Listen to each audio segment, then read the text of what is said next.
You're prisoner 24601. Your time is up and your parole's begun. You know what that means. Yes, it means I'm free. Bonjour tout le monde, notre présentation entoure trois parties. Tout d'abord, biographie de Victor Hugo, ensuite synthèse sur le contenu, enfin analyse des personnages. Victor Hugo est l'un des plus grands poètes, écrivains et dramaturges du XIXe siècle. Passant de la poésie au roman, aux pièces de théâtre, il est la grande figure du courant romantique. À l'image de La Fontaine ou de Molière, les œuvres de Victor Hugo enrichissent le patrimoine culturel français. Victor Hugo naît le 26 février 1802 à Besançon. C'est le dernier enfant d'une famille de 3 garçons. Son père Léopold est un général de l'Empire napoléonien. C'est surtout sa mère Sophie qui l'élève. Alors qu'il est au lycée Louis-le-Grand, Victor Hugo semble déjà avoir une idée très précise sur son avenir. Le 12 octobre 1822, Victor Hugo épouse Adèle Fouché, une amie d'enfance. 2 ans plus tard, elle donne naissance à leur premier enfant, Léopoldine. Ils auront en tout 5 enfants. De retour en France en 1870, Victor Hugo est accueilli comme le symbole de la résistance républicaine au Second Empire, sous le règne de Napoléon III. Il est élu député de Paris, puis sénateur. Sa production littéraire sert alors le pas à la politique. Il publie essentiellement des œuvres commencées pendant son exil. Sensible au mystère du monde, Victor Hugo essaye d'accorder sa vision spirituelle de l'univers à une conception rationaliste et optimiste de l'histoire de l'humanité. Au finaison, il devient foncièrement anticlérical et dénonce avec force l'obscurantisme.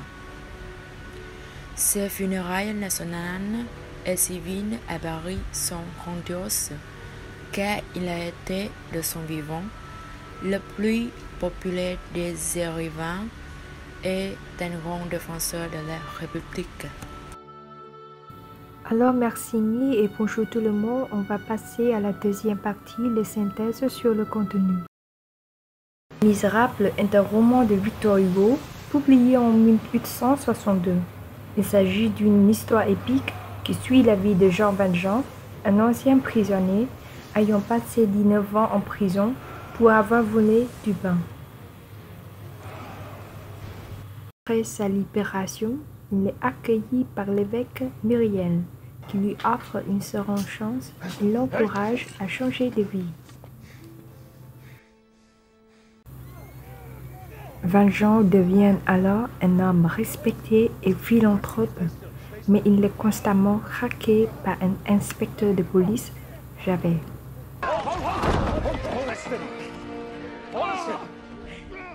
Pendant ce temps, l'histoire suit également la vie de Fantine, une jeune femme forcée de travailler dans des conditions terribles pour subvenir aux besoins de sa fille, Cosette.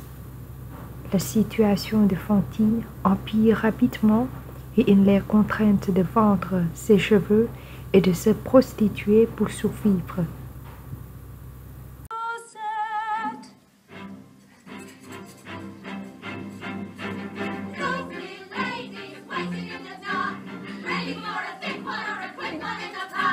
Elle finit par mourir dans les bras de Valjean, qui s'est engagé à prendre soin de sa fille, Cosette.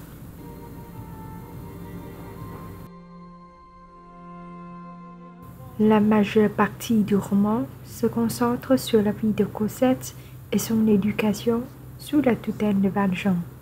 Malgré les efforts de Valjean pour offrir à Cosette une vie meilleure, le fantôme de son passé continue de le hanter, alors que Javert continue de le pourchasser.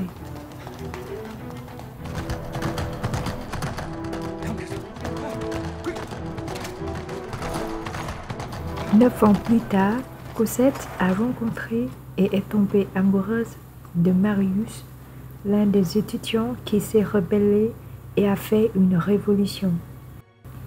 La Révolution française est un thème important dans Les Misérables de Victor Hugo. En effet, une grande partie du roman se déroule peu de temps après la Révolution, dans une France qui lutte pour sortir de la violence et de la pauvreté.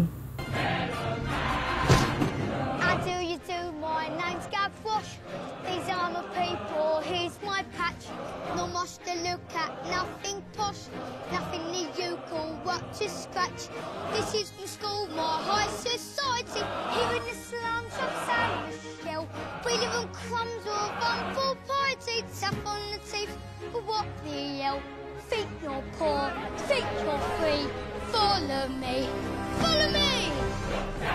Le roman suit également l'histoire de plusieurs personnages qui sont directement impliqués dans la Révolution. Les amis étudiants de Marius Pontmercy, tels que Enjolras, Courfeyrac et Combeferre, qui sont membres du groupe radical APC qui appelle à une révolution. Et Gavroche, un jeune garçon de rue qui est à la fois témoin et participant actif à la révolte.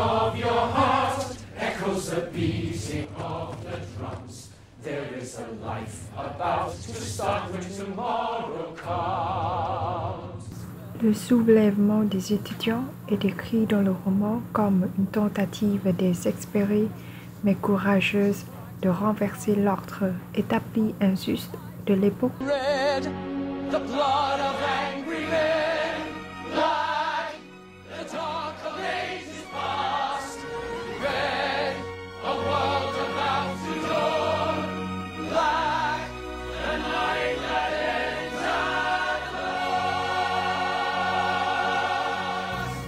Cependant, la révolution échoue en grande partie en raison de la faible mobilisation du peuple et du manque de soutien du gouvernement.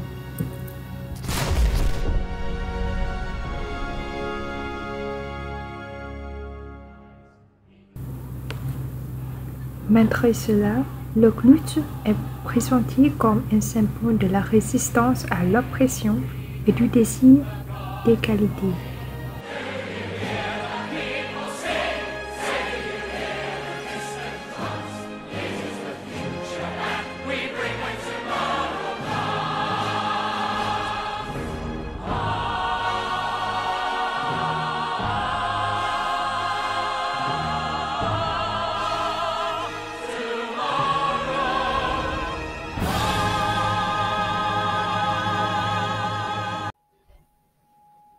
Dans la troisième partie, on parle de la liste des personnages. On va mentionner des personnages typiques que sont Jean Valjean et Javert. Jean Valjean, il est le personnage principal des Misérables et l'incarnation de la lutte entre le bien et le mal. Il est injuste que Jean Valjean ne puisse pas gagner assez d'argent pour subvenir aux besoins de sa famille. Et la société se trompe à nouveau en infligeant à Jean Valjean une peine de 5 ans pour avoir volé une mise de pain pour nourrir sa famille. Ces tentatives d'évasion sont ses protestations contre l'injustice de sa condamnation, mais son mépris de la loi ne fait qu'empirer les choses, car il finit par pousser d'innocents pour son crime initial. Il continue d'être persécuté par le système en tant qu'ex-détenu qui ne peut jamais être exempt de statut criminel, car la loi le poursuit sans relâche, avec son passeport jaune et l'insistance pour qu'en tant que libéré conditionnel, il reste au même endroit. Il est tourmenté par son passé et sa culpabilité, mais il est poussé par sa compassion envers les autres. en particulier Fantine et Cosette. Cette compassion le conduit à se mettre en danger pour les aider, et il est souvent récompensé pour ses exploits par des événements inattendus. Finalement, il y a un ensemble de rédemption dans le roman, car il parvient à se racheter de son passé. Javert, ce qui l'inspecteur intelligent.